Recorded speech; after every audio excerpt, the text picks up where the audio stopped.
সত্যি মানুষ খুব নিদারুণ অভিনেতা। যে মানুষটাকে আমি ভালোবাসি ভালোবাসি বলেছিলাম, যাকে না দেখে থাকতে পারিনি, যার কথা না শুনে আমি থাকতে পারিনি, তাকে আছে দিব্যি না দেখে ভালোই আছি। তার কাছ থেকে দূরে এসে খুব ভালোই আছি। তাকে কষ্ট দিয়ে খুব সুখে আছি। একটা সময় ছিল খুব করে জানতে ইচ্ছে করতো, খুব করে ভালোবাসি কথাটা বলতে ইচ্ছে করতো। সেই বলাটা আজ বন্ধ হয়ে গেছে। তারপরেও আমি খুব ভালোই আছি। বিশ্বাস করো, যেই বা যাদের কারণে আমি তোমাকে ছেড়ে দিয়েছিলাম, তারা খুব ভালোই আছে। আমার সাথে কথা বলে, আমাকে আগের মতো ফোন করে, তো হয়তো আগের মতো না, তবে হ্যাঁ একটু করে।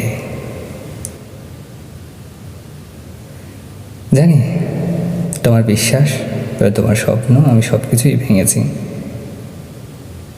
এরপরেও কি জানেন, তোমার জন্য একটা রেসপেক্ট, ভালোবাসা অনেক কর্নারে রেখে দিয়েছি, আছে।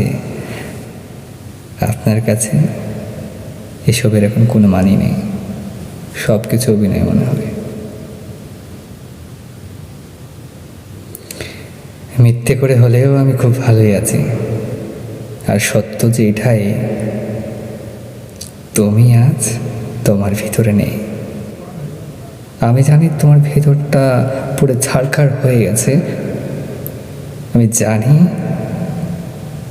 তুমি শুধুমাত্র তোমার পরিবারের দিকে তাকিয়ে, তোমার বোনটার দিকে তাকিয়ে এবং তোমার মা এবং বাবার দিকে তাকিয়ে চুপ করে সহ্য করে আছো বুকের সব চাপা যন্ত্রণা, কষ্ট। আর একটা কথা কি জানেন, তোমাকে ছেড়ে দিয়ে ভালোই করেছি। আমি বেশ ভালো আছি সত্যি। আমার অসুস্থতার গল্প আর আমার উপন্যাসের কবিতা সব কিছুই তোমার কাছে মিথ্যে এখন। কি কারণে জানতে চাইলে আমি আরো 1000টা মিথ্যে করতে পারি, আর মিথ্যে 1000টা গল্প সাজাতে পারি তোমার কদমে। একটা সময় ছিল আমার নির্ঘুম রাত, ঘড়ির কাটার ঠিক ঠিক শব্দ, সব কিছু না পায়ে পায়ে হিসাব রাখতাম, পায়ে পায়ে হিসাব হতো। চোখে কেমন ঘুম আসতো না।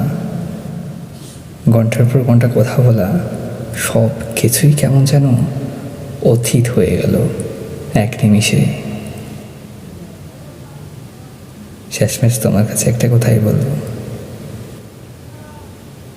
বেঁচে দেখো, ভালো দেখো। আমার বিশ্বাস আমাকে ক্ষমা করবে না।